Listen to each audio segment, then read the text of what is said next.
Hi, I'm Shane A. Bassett for Triple M Radio Australia. Hello. Great pleasure to meet you, Alan.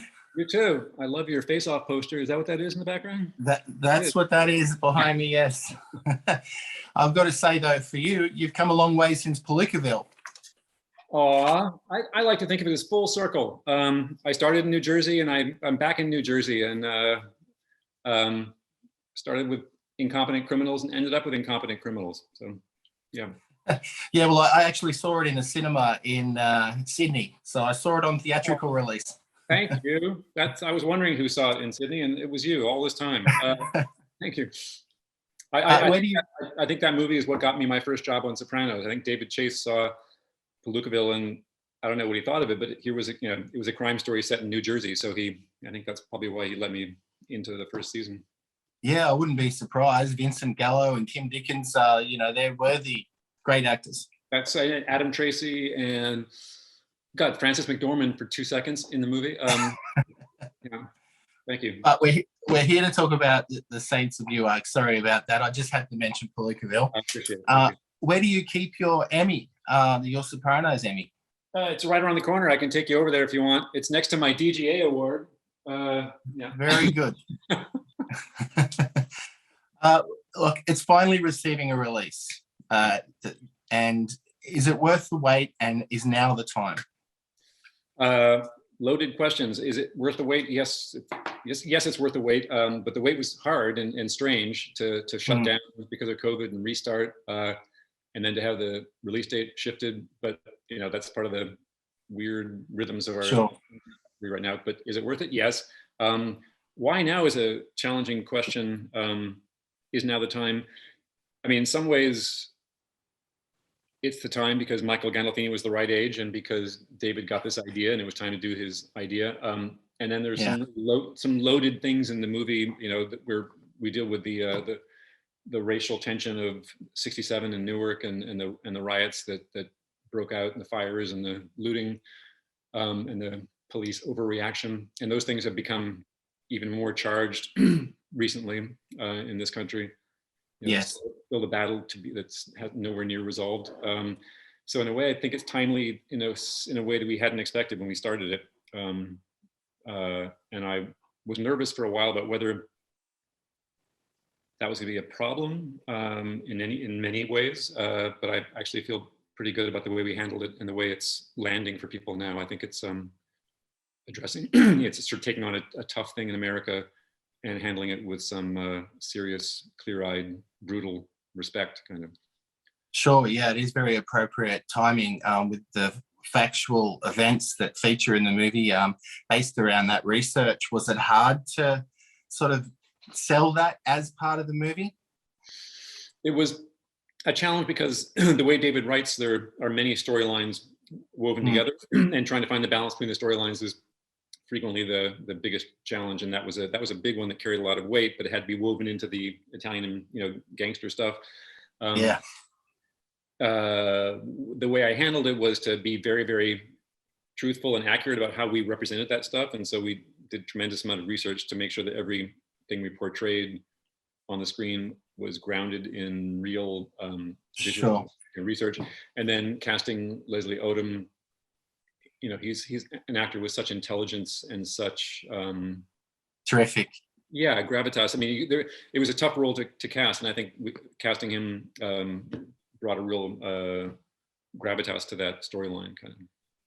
Would you say this could be a pilot for a new Sopranos series, or maybe I've heard the question being brought up by people. Certainly it could. It depends on a lot of things. How this movie does, whether the fans embrace it. I've heard that Michael is interested, and now to my surprise, I'm hearing that David is maybe interested too. So we'll see. Or even a continuation of new movies moving forward. Right. I mean, you could go either way now, and there's something nice about our moment in this weird industry where the line between the two is blurring more and more. Sure. And I get sort of excited about this prospect of crossing back and forth between, that you can do a TV series that launches a movie that launches a TV series, and you can crisscross between the two. That's a new dynamic that is interesting.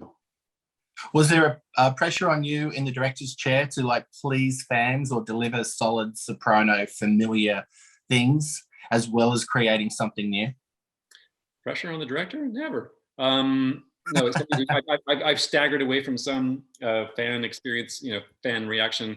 So I know how powerful the fan expectation is, and on this one, I was very, mindful and respectful of the mantle I was taking on, kind of, because partly because I know how much people love this show, but also I love this show. I mean, I grew up on this show. I learned how to direct making Sopranos, and I won my first Emmy on Sopranos. And this show means a lot to me, and I revered James Gandolfini.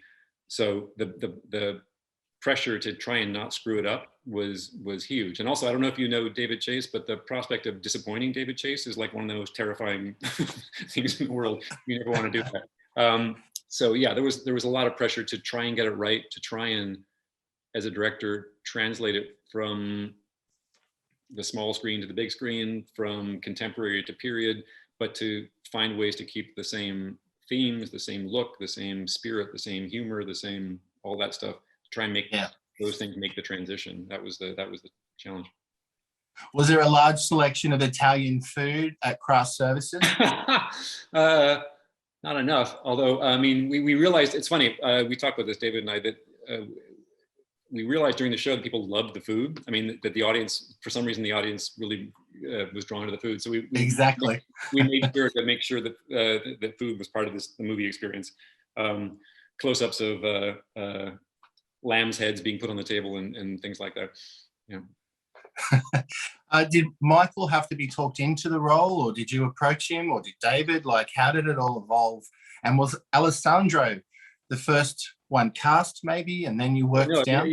No, it's funny. Those are two really interesting questions about the hideous process of making a movie. Because you're stumbling along in the dark. We were looking for young Tonys, and we were casting because we have them in two age ranges, and we were looking for actors in both. And Michael was always an idea that we were drawn to, but sort of wary of, I think, both because he hadn't proven himself yet as an actor, and also there's the question of whether this was too much to ask of him to take this on.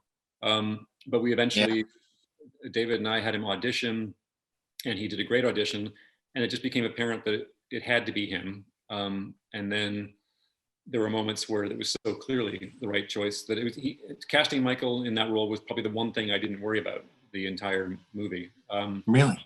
Yeah, just because I remember we had a kickoff dinner, and he stood up and said he wanted to thank everybody involved in the movie for giving him a chance to say hello to his father again and goodbye to his father again. And it was just, duh. This is so clearly the correct thing to do. And then he proceeded to nail it, thank goodness, and not screw it up. So that worked. Alessandro was I think was one of the last roles we cast. It was easier to fill out the ensemble, to go to Corey for Junior, to go to Vera for Livia, Billy Magnuson for Polly. The appeal of the show is such that you could go to your first choice and get them to do it. So it was sort of easy to fill out the ensemble. But when it came to the guy who had to hold it all together, it was really tough because it's a very demanding role. And it was only after we had lunch with Alessandro, and then he put himself on tape on his own and just blew it out of the water. So then it became clear, but up until then it was not clear. I loved Vera too. I think that was an inspirational choice. Yeah, that was easy. There was no audition. There was just, I think David and I had lunch with her, and we were so happy she said yes, because I've just been in awe of her forever. And she definitely nailed it. So to wrap it up quickly, do you think the movie or the show would still have that impact if there was no swearing or limited swearing? It's funny. I've worked on HBO shows, and I've worked on AMC shows, and in one you can swear as much as you want, and the other one you're not allowed to swear. That's right. Yeah. I mean, it doesn't really make that much difference, I don't think. You find your ways around it, but it's a real relief to be able to swear. Congratulations on bringing it back. I do like Thor the Dark World too, by the way, officially. So there you go. Okay. So not only have you seen Palookaville, but you're the guy that liked my Thor movie. I knew there was one out there. Thank you. I appreciate it. I hope we get to meet someday, Alan. Well done and congratulations on your career so far. Thank you. Thank you. Bye, mate. Bye-bye. Okay, let's cut.